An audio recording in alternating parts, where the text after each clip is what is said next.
दोस्तों, आज हम आपको बताने चल रहे हैं प्रमुख यूरोपीय कंपनियां और उनका स्थापना वर्ष। भारत में पहली आने वाली जो कंपनी थी वो थी पुर्तगाली ईस्ट इंडिया कंपनी।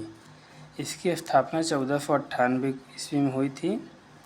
दोस्तों, जैसे पुर्तगाली ईस्ट इंडिया कंपनी आई थी और जो कंपनी आई थी उस कंपनी का नाम था इस्तादो द इंडिया। इसे कभी कभी एग्जाम में पूछ लेता है। पुर्तगाली की जो कंपनी थी, ये समझ लीजिए सिर्फ एक संगठन था, पुर्तगाली ईस्ट इंडिया कंपनी, जो पुर्तगाल में बना था। और जो इंडिया में कंपनी स्थापित हुई थी वो इस्तादो द इंडिया नाम से उन्होंने स्थापित की थी।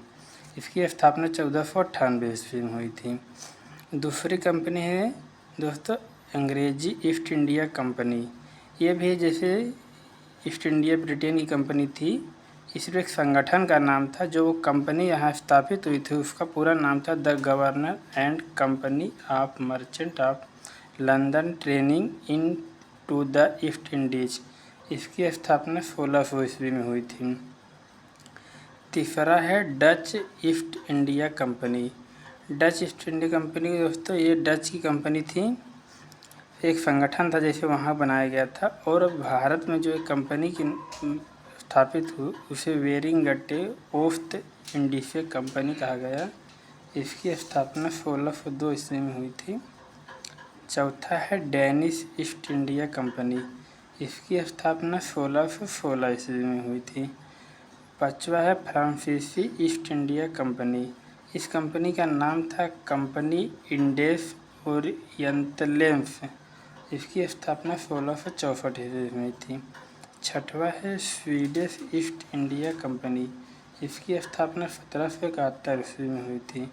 दोस्तों, जैसे कभी कभी एग्जाम में पूछ लिया जाता है कि यूरोपीय कंपनियों का भारत आने का क्रम, तो सबसे पहले कंपनी आई थी पुर्तगाली कंपनी आई, उसके बाद डच आई, उसके बाद अंग्रेज आए, उसके बाद डेनिश आए, फिर फ्रेंच आए, फिर स्वीडिश आए।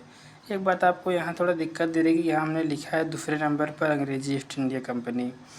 ये कंपनी आ तो गई थी लेकिन इसने अपनी कंपनी स्थापित नहीं की थी भारत में। डच की जो कंपनी थी ये पहले आ गई थी और इसने अपनी कोठी स्थापित कर दी थी।